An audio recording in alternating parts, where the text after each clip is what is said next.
Hi, my name is Juliet Selgren, and this is my podcast, The Great Antidote. This podcast has been brought to you by the Center for Growth and Opportunity at Utah State University. To learn more, visit www.thecgo.org.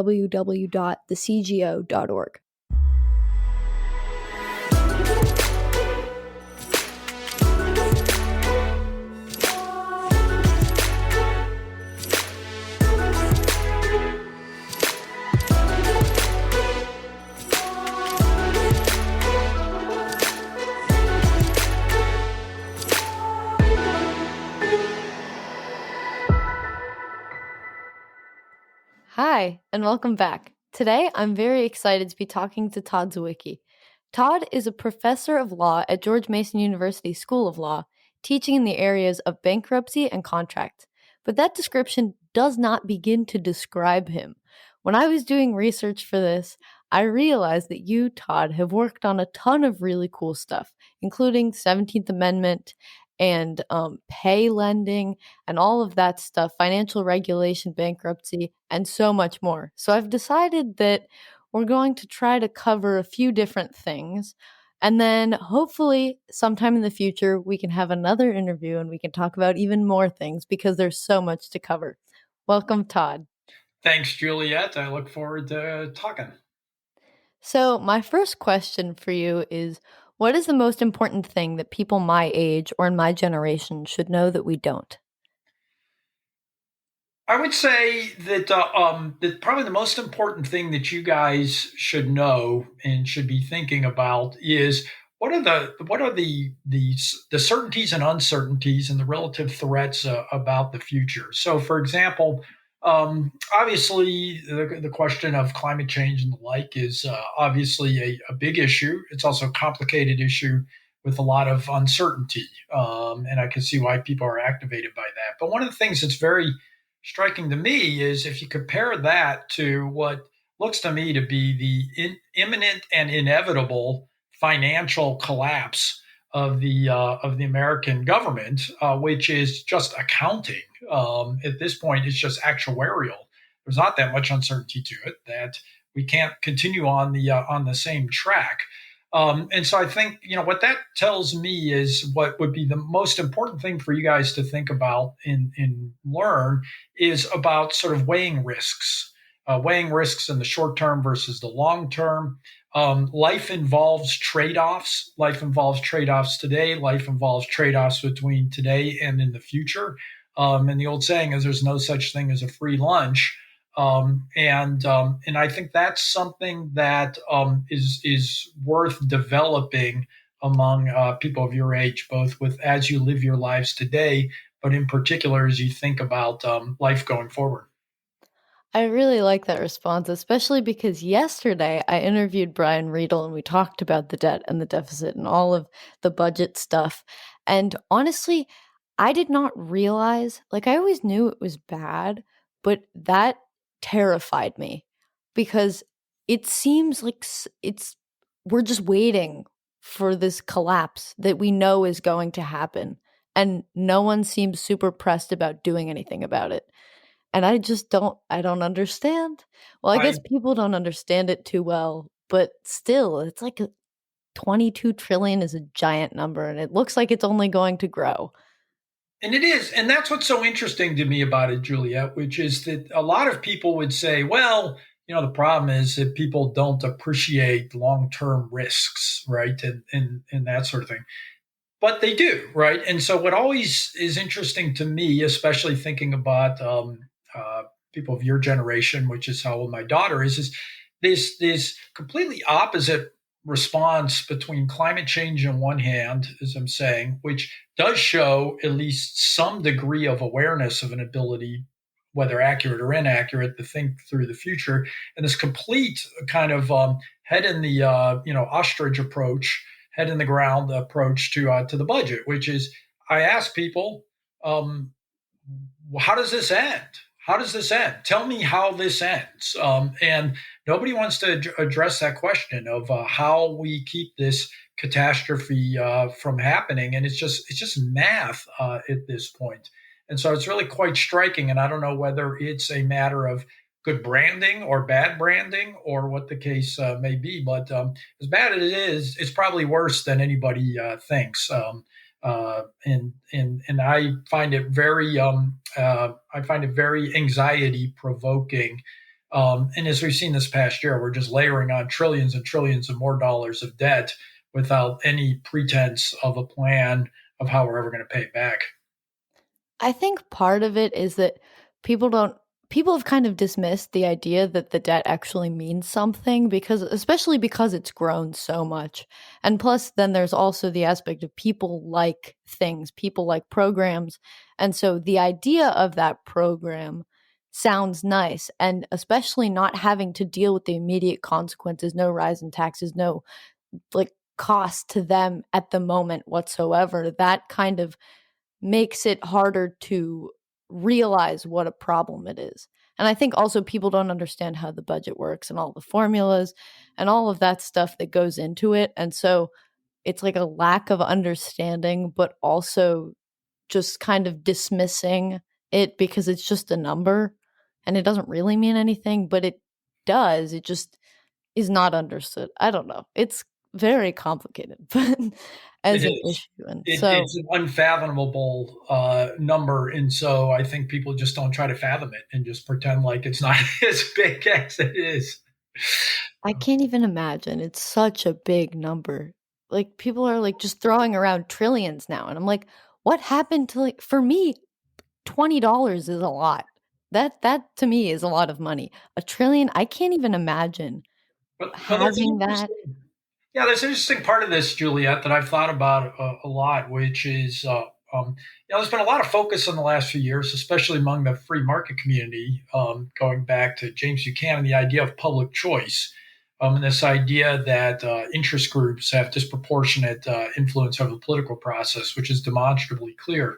Um, but one of the things we forget about is that James Madison in the Federalist Papers, Federalist 10, wrote this famous paper, this famous contribution about the concern about majorities and majority tyranny. And we think, well, Madison missed the mark because the real problem is what we call minoritarian tyranny, which are these well organized interest groups. But the reality is, Julia, that's not who's bankrupting America, right?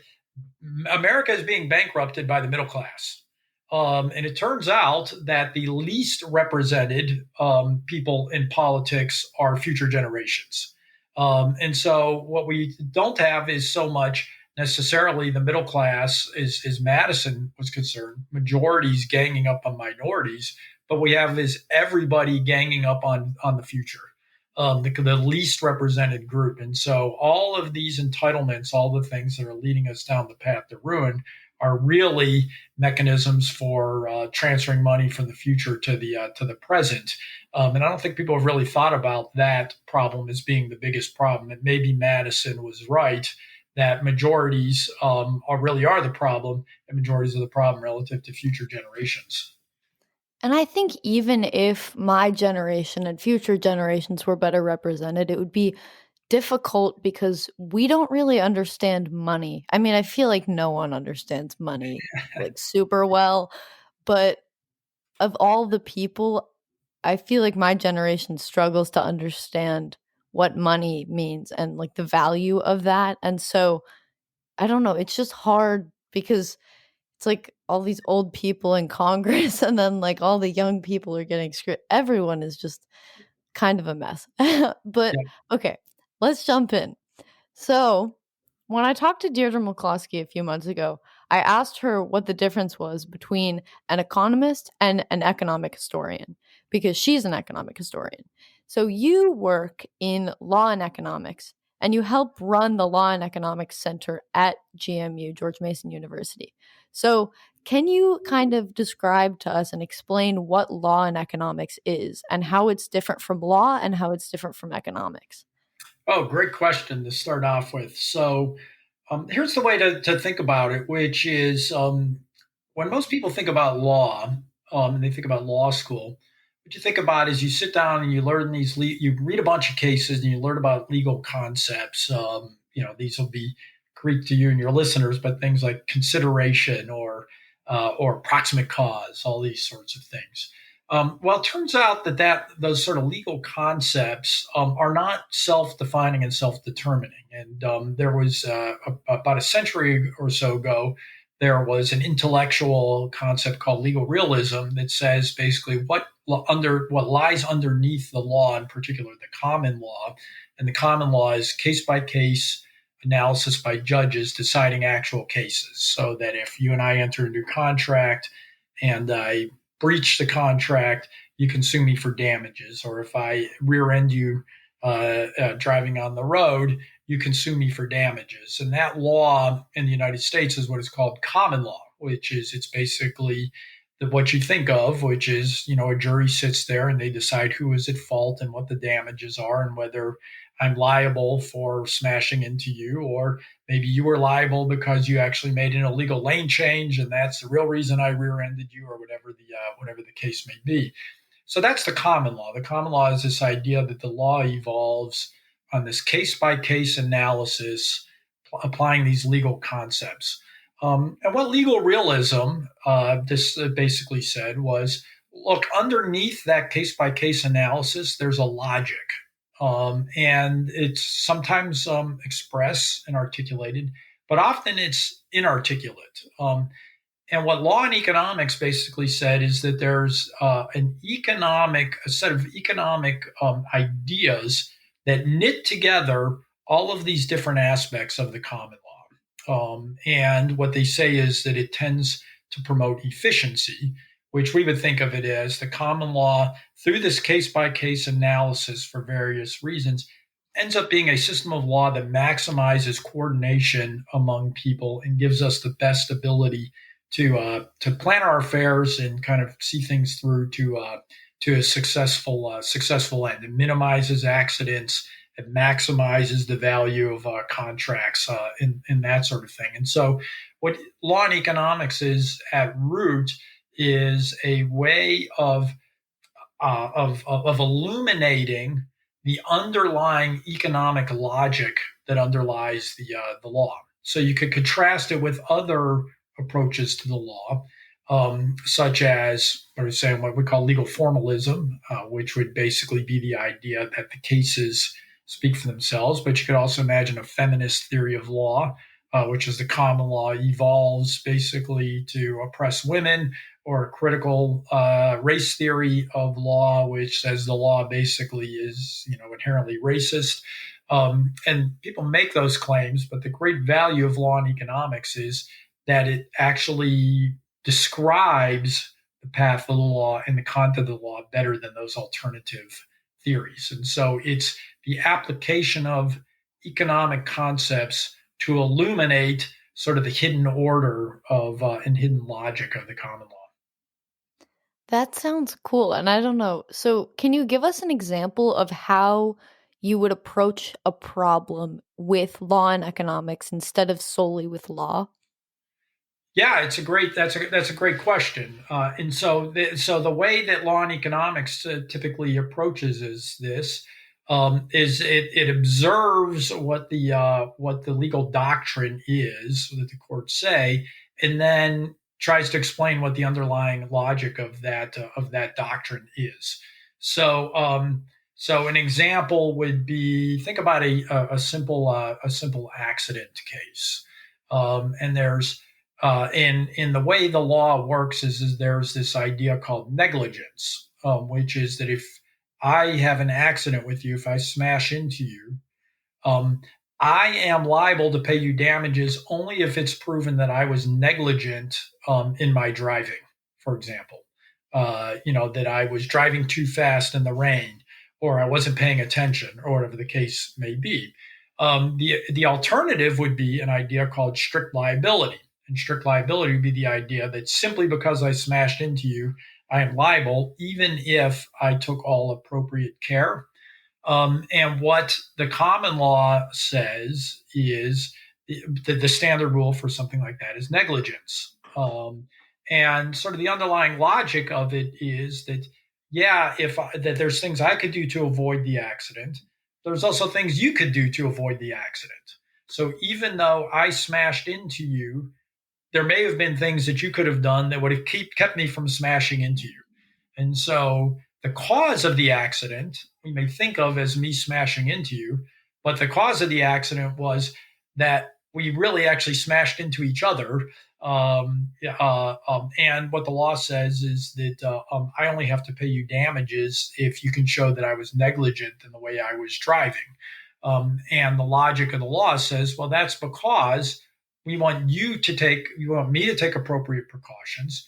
But we also want you to take appropriate precautions so that if, for example, you're negligent in the way you change lanes, I shouldn't be held liable for that because if you had driven better, that would have avoided the accident. So the idea is that the underlying logic of the law is to get both of us to take cost justified precautions, but not take precautions that are not cost justified because that's just a waste of resources. Ronald Coase, he was the creator of the field of law and economics.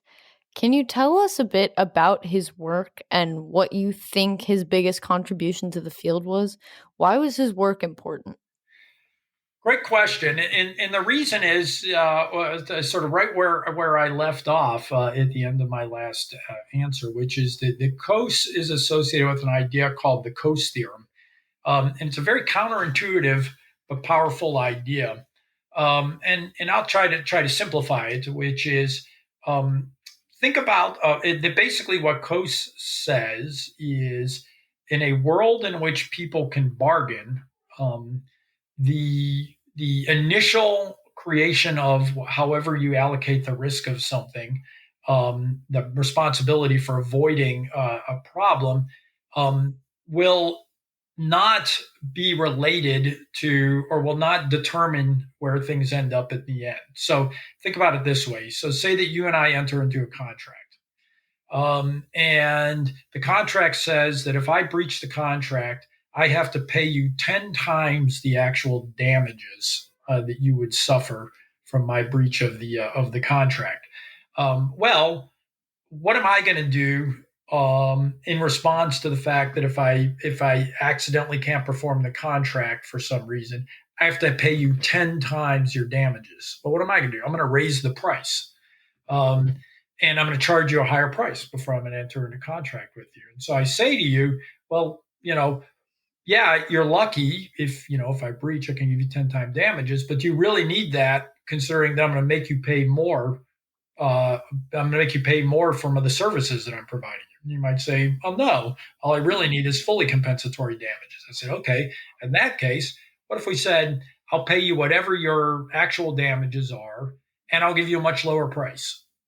And so, to the extent that we can contract around the rule like that, what we're going to end up with is what is the efficient allocation, which is I will agree to compensate you fully if I don't perform my contract, and you don't have to pay me a premium to compensate me for the additional risk. And so that's what Kosa's great insight is. I think is that in a world in which parties can voluntarily interact and contract, the initial allocation of liability doesn't really matter. And so you can compare that to the example of the car accident where we can't negotiate ahead of time. And so in that situation, you could have parties, you could have an inefficient rule that causes parties to take unnecessary precautions and the like. And the difference is in the first scenario, you have what's called low transaction costs. In the second scenario, you have high transaction costs, which means that the parties cannot easily rearrange the initial allocation of responsibility.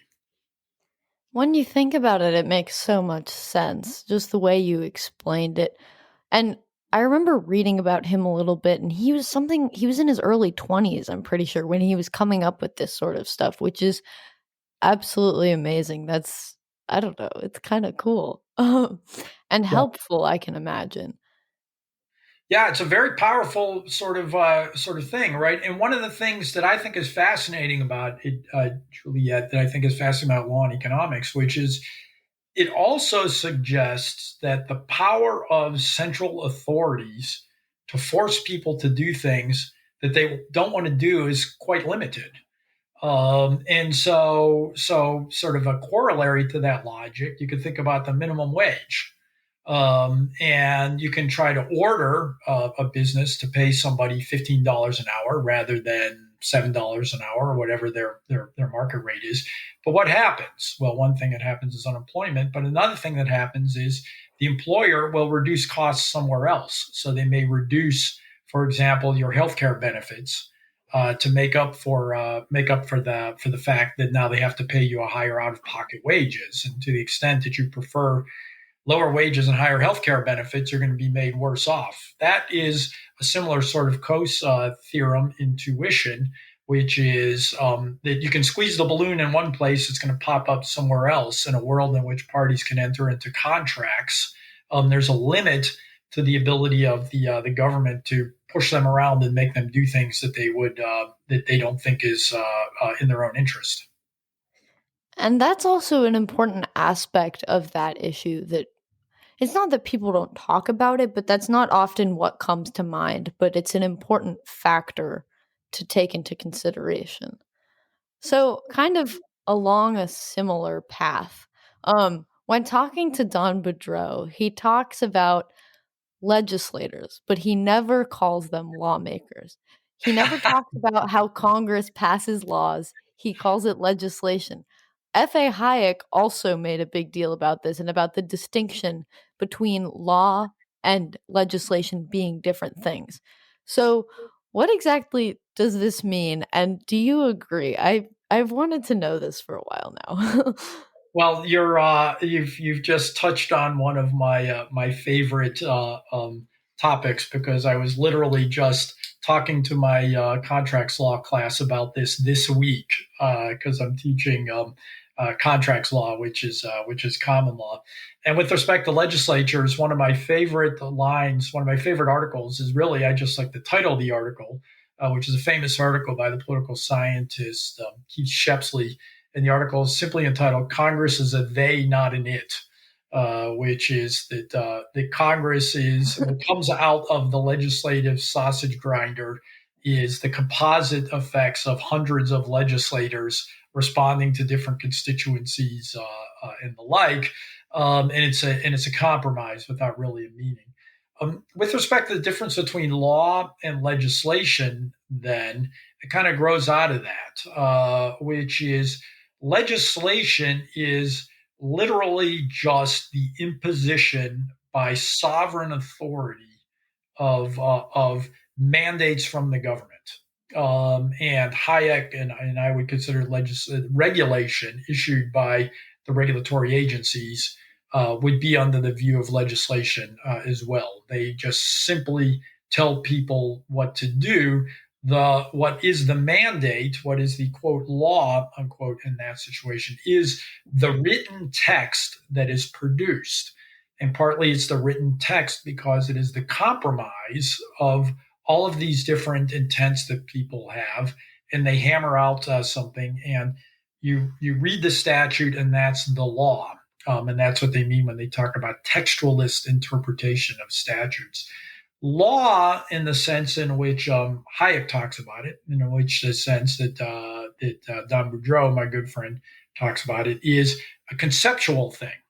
Law is a set of principles that are generally applicable to a wide range of people and develop over time by the contribution of many judges, by many actors, voluntarily sort of bringing lawsuits and trying to coordinate their affairs better. And so one of the points I make to my class is that if you read a common law case, like we've been talking about, the law is not actually the verbal statement of how the judge precisely says it. What the law is the underlying principles that the judge is trying to articulate as best as he can with respect to the words. When it comes to legislation, the words are themselves the law. That you apply the words of the law because that's what's been passed by Congress and signed into law by the president, not whatever unarticulated premises or intents might underlie that or concepts. Yeah, that's a good explanation. Don always uses the example of, oh, we all wear shirts. That's just how our that's the law of our society. That's not Mhm. necessarily a law that the government, it's not legislation that the government has passed, or we greet each other. It's just the way that the society functions together, and kind of taking cases in context of the society.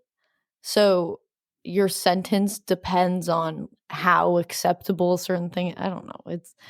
It's really interesting. I think it's a really funny thing to talk Well, about because that's a great example, and as usual, Don comes up with a great example. He's so good at that. But what Hayek talks about are rules, and Hayek's view is that legal rules are just one form of rules that people have. There's customs, there's norms, there's all these different sorts of things that people rely on to coordinate their affairs, and that you just kind of know by living in society, and that a lot of times they don't have to be expressed in law because people just um, abide by them.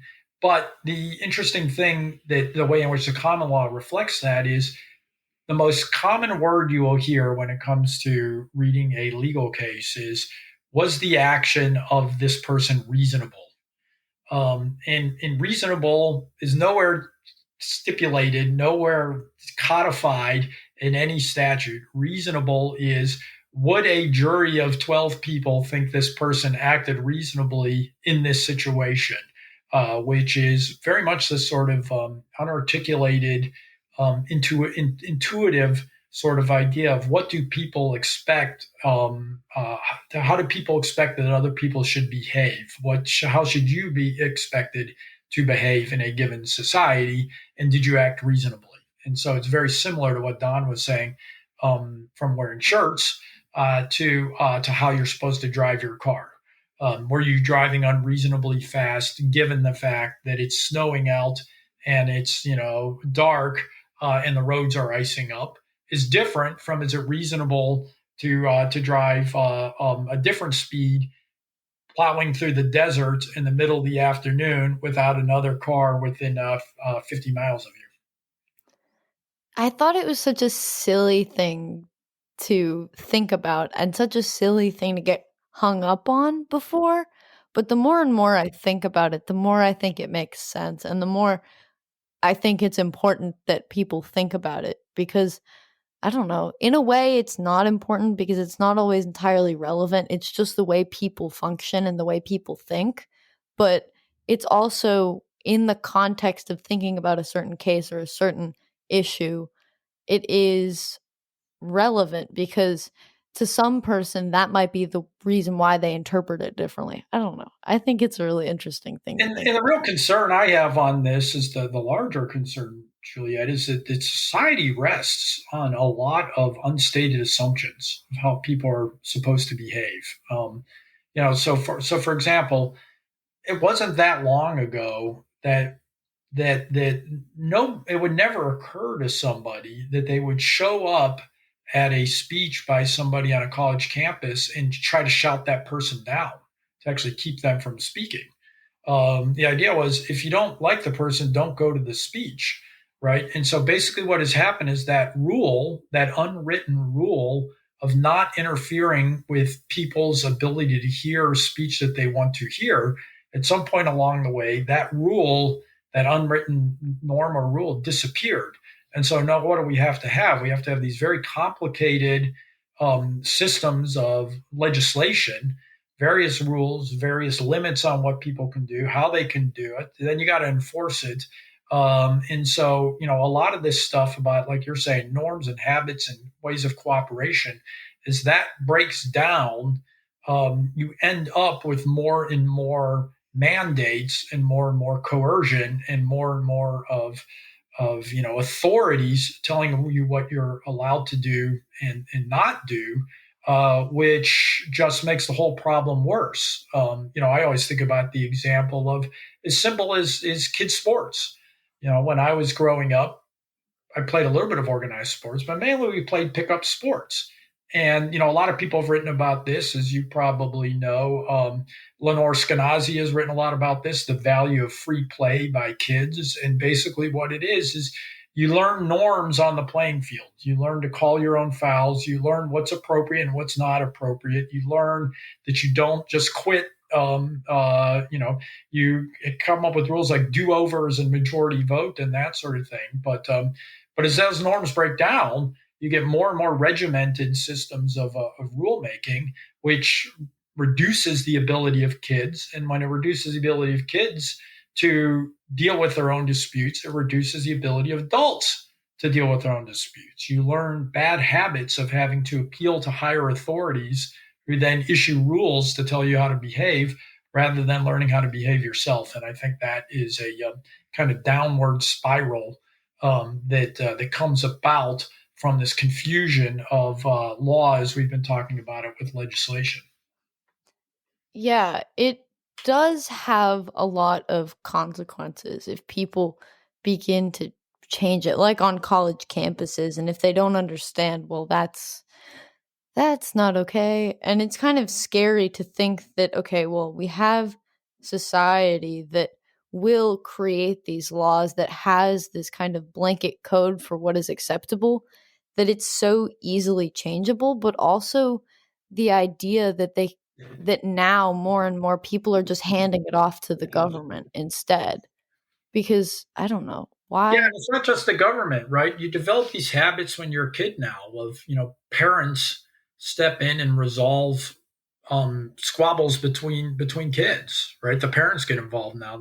Where they didn't used to do that in the past. Kids learned how to negotiate and do things on their own, and now it's immediately elevated to some parent or some school counselor or somebody like that who decides whether to impose discipline or not. And often that's because of my profession, the lawyers, who turn everything into a lawsuit. So I think it's a very pernicious development, and it has a lot to do with this idea of not understanding what the sources of human cooperation are and this difference between law and legislation. It's actually really interesting. That reminds me of a story that I heard yesterday. I was at track and this this junior was telling me about how this kid in her class um had his parent email the teacher because he missed a homework assignment and she wouldn't let him make it up. And so Right. the parent was emailing. And she was like, so the girl was like, this kid is 17 and his parents are fixing his problems for him, but it definitely was his fault. That to me is I mean, that's a perfect example, I think, which is kind of scary, kind of sad. Yeah. Obviously I know your mom, and it's hard for me to see your mom emailing your teacher if you miss an assignment. And Definitely. I'm on her side. Okay, so moving on to financial regulation. You've worked a lot on this. So, after the financial crisis of 2008, Congress and regulators moved really aggressively to impose new regulations on a variety of consumer products like mortgages, credit cards, things like that, which have seen record high default rates in recent months. Congress has also considered putting new regulations on non traditional types of lending, like payday loans or payday lending, sorry. Um, you've written a lot about how the Consumer Financial Protection Bureau has tried to eliminate the payday lending industry. And when I think about payday lending, I think about loan sharks who charge you 30% the interest rate a day. And if you don't pay back, they're going to break your leg or they'll send someone after you. So, can you tell us about how that image is wrong and about some of your work on the issue? Yeah, and so here's the basic point, which is people have a demand for credit. People need credit. That's for two reasons. The first is to what we can think of as make investments. And we think about using debt and borrowing to make investments as something businesses do, but people do the same thing.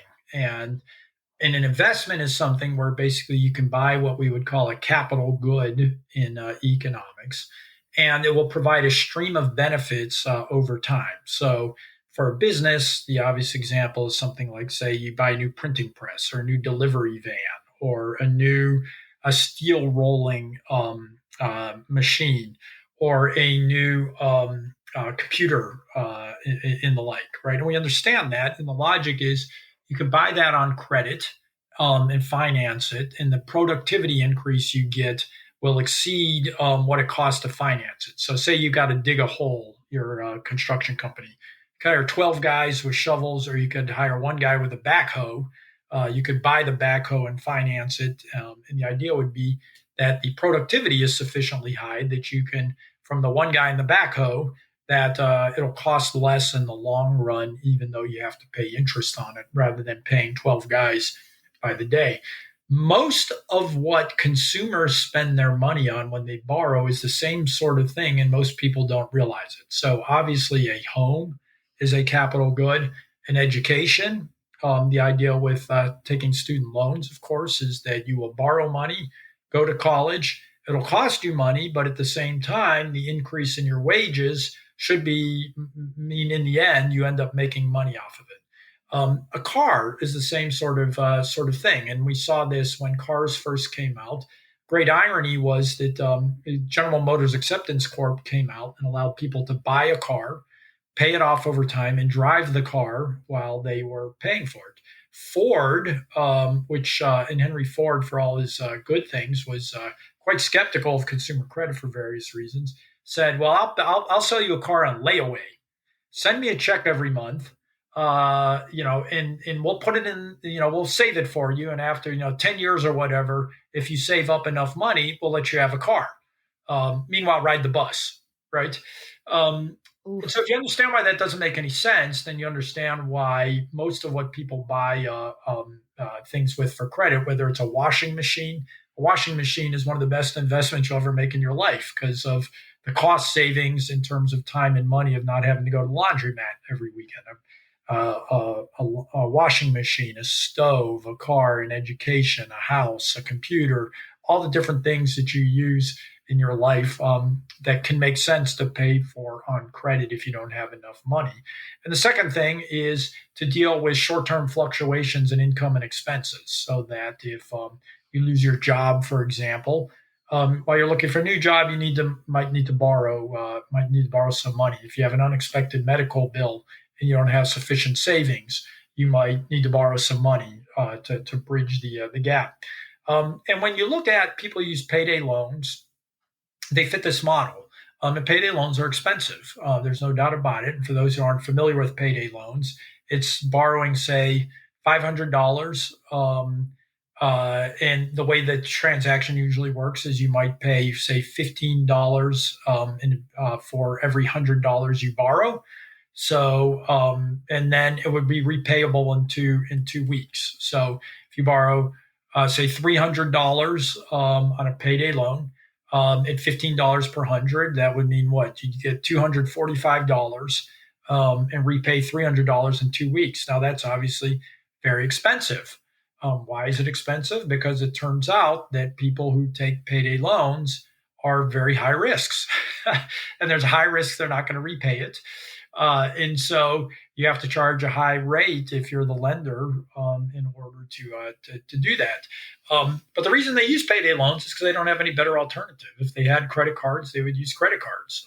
They don't have credit cards, is what the evidence shows.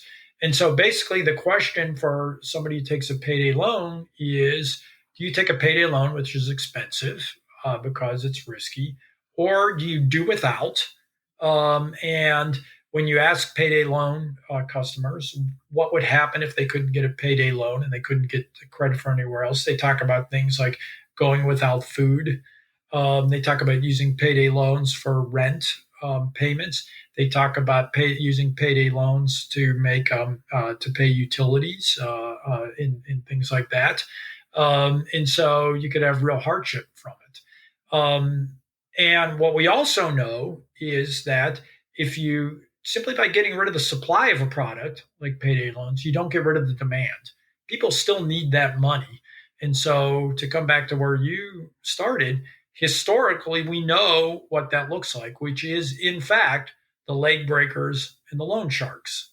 And I'll just give you an example, which is In 1968, before payday loans were legal in most states, the United States Senate did an investigation and they found that the second largest revenue source of the mafia was loan sharking, making small dollar loans to people.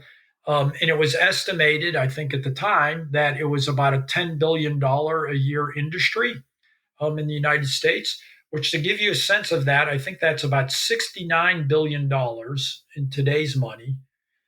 And compared to that, the entire payday loan industry in America, both online and bricks and mortar, is about, I think, $32 billion. So the size of the illegal loan shark market in the 1970s was double the size of the payday lending market today, adjusted for money. And they weren't just charging high interest rates, they literally were breaking legs. They literally were threatening people.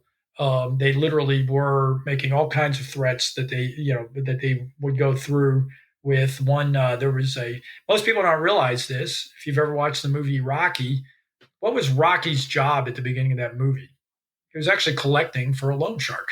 And that's where the whole movie starts, which is he shows up and says, basically, I'm here from the mob and you owe us money. And I'd hate to have to break your thumbs, but that's my job, right? That was a large part of American city life before we had high cost lenders like payday lenders, which was really vicious and violent loan sharks that preyed on people. And so we're in a world where there's no good solutions. People need the money. History tells us they're going to get it from somewhere. And it's either going to be in a high cost way, but in a legal market, or they're going to end up turning to the leg breakers and loan sharks. Do you think we'd revert to that if the regulations were imposed on payday lending, or if it was completely eliminated? Um, you would predict we would. What we do know is that every time we have run that experiment, it has come out the same way. There's literally no exception of times in which we have gotten rid of short term, expensive products and people haven't shifted to something else. And so there's a little bit. It's a there. There's kind of it kind of moves around, right? So one of the great triumphs of recent years, one of the interesting things is fintech, and the ability of fintech to be able to fintech lenders to do things online. If you got rid of payday loans, what you would probably end up with was, to some extent, some of that would jump online, and a lot of it would be illegal. That would be better, obviously, than leg breakers. But we know, for example, in countries that don't have those sorts of markets, Italy being a good example. What happens when credit markets dry up is that traditionally the illegal lenders step in to fill the void, because people still need money to keep from being evicted. They still need money to keep their kids from being thrown out of daycare. They still need money to fix their cars so they can get to work and not get fired. All those sorts of realities are really realities, and people are going to desperate people do desperate things. What do you think, or not even what do you think? What is Congress saying, and what is the argument for regulating payday lending? The argument for regulating payday lending really is just good old fashioned paternalism, which is, to put it bluntly, people who don't use payday loans don't like payday loans. People who use payday loans support payday loans.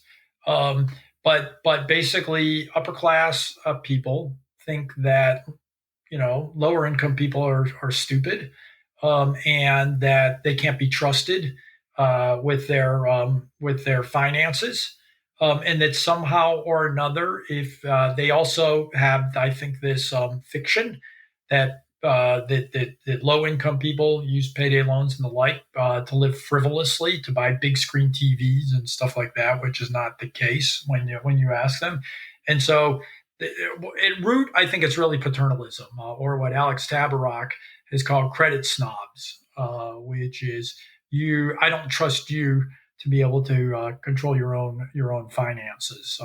There's more elaborate arguments. There's new arguments, but I think in the end, that's basically what it is: is that they just think payday loans are too expensive, and that people are too stupid to be able to use payday loans responsibly, and so we need to protect them from themselves. Ah, the idea of the irresponsible American consumer. That's Yeah. right. That's right. So, to wrap up, what is one thing you believed at one time in your life that you later changed your position on, and why? Well, I've thought about this, and I'm going to give you two, if that's all right. Sounds good. The first one goes back to where we started this conversation on something I've changed my mind on. And it relates to where we opened this discussion by talking about budget deficits and the like. And there was a debate in the 70s and into the 80s between two great economists and two of my intellectual heroes, James Buchanan of George Mason, who won the Nobel Prize, and Milton Friedman from Chicago, who also won the Nobel Prize. And the question was the following, and they called it what they called the starve the beast hypothesis. And during the 1980s, this was tested because the idea was Ronald Reagan cut taxes, and the idea was the real problem was not taxes then. The real problem is not taxing, it's spending, right? As we started off. And Friedman had the hypothesis that if you cut taxes, inevitably the government would have to cut spending because to deal with the fact that there would be inevitable budget deficits. That was called the starve the beast theory. Starve the government of revenue, and eventually it would be forced to cut spending. Mm. Buchanan said that's not right. In fact, Buchanan said if you cut taxes, not only does that not mean that the government will reduce spending, they'll just borrow more, but it might actually mean the government spends more. The reason being that if I can get $1 of government and only have to pay 75 cents in taxes, then I'm going to demand more, not less government. Um, at the time, perhaps it was wishful thinking, I thought that Friedman was right. Um, I think time has taught us that Buchanan was right, that the empirical evidence suggests that cutting taxes does not lead to cuts in spending. It doesn't even lead to spending remaining constant. It leads to spending increasing. And I always joke that bipartisanship in Washington means that we will simultaneously cut taxes, which is what Republicans want, and raise spending, which is what Democrats want. And Which sounds that's like a nightmare. bipartisanship. Um, and Yeah, I so, mean, go ahead. that's kind of what's happening, it seems like. Well, not even That's what's happening. Taxes are pretty constant, but spending is going up, up, up, and the deficit is growing, growing, growing. And That's right. really, And the what we government saw is just. during the past 4 years was exactly that, which is Trump pushed through a big tax cut. I think there was a historic tax cut, which is there are some really remarkable and important things in there, such as limiting the mortgage interest deduction, caps on the salt taxes, the cuts in corporate taxes. These are all things that needed to be done for a long time that people thought were politically unviable. But the overall impact has been that basically they cut taxes and raise spending, which is a very popular platform, it turns out, with the American voters. And spending cuts are a lot less popular. Um, the second thing I would say that I've really learned over time as I've gotten older is I've come to appreciate, and a lot of this was catalyzed by the reading of Jonathan Haidt, the author of the great book, The Righteous Mind. And I've really come to appreciate the extent to which a lot of what people think and do is subconscious. It's not rational that people think it is. But what Haidt says is that a lot of what goes on in politics is people pick a result, pick an answer for whatever reason, and then you tend to systematically overvalue evidence that supports that and systematically dismiss evidence that is contrary to that because cognitive dissonance is hard for people, and people try to avoid it. And so, Mhm. one of the things that I have become aware of is how, in the end, how little people are really moved by rational argument as opposed to intuition and sentiment. And the second thing, and this is what I'd like to leave you with, Juliet, and your listeners who obviously are interested in these things, one of the things I've learned is nobody ever persuades anybody of anything. People persuade themselves, which is you have to be thinking, I would like to know the answer to this question. And I'm not satisfied with my current answer to it before you're going to actually go out and be persuaded by somebody to change your mind. Otherwise, it's just an argument. And so I say that in terms of nobody persuades anybody of anything. People persuade themselves. And they only get persuaded if they want to be persuaded. And otherwise, people just double down on their arguments and double down on their worldview. And it's easy to find, especially in the internet age, data and information that confirms what you want the answer to be, regardless of how loopy or implausible or crazy or unprincipled something is. And so I think that's a good life lesson for people who are trying to think about how to engage with other people in intellectual conversation, which is don't try to persuade people. Persuade yourself and be your own toughest critic of your own ideas, and keep questioning, keep asking questions, and be open to things intellectual humility, epistemic humility, and remain open to ideas that you may not have thought about. That is a great, I don't know, it's a great lesson, and I think it's a really good ending point. I will definitely be keeping that in mind. That's all we have time for today. Thank you so much, Todd, for all of your time and your insight. And definitely, I'm going to have you back for things like the 17th Amendment and hopefully state bankruptcy, because you're also an expert in these topics, and I really want to know more, and I think everyone else does too. Well, thank you. I look forward to that.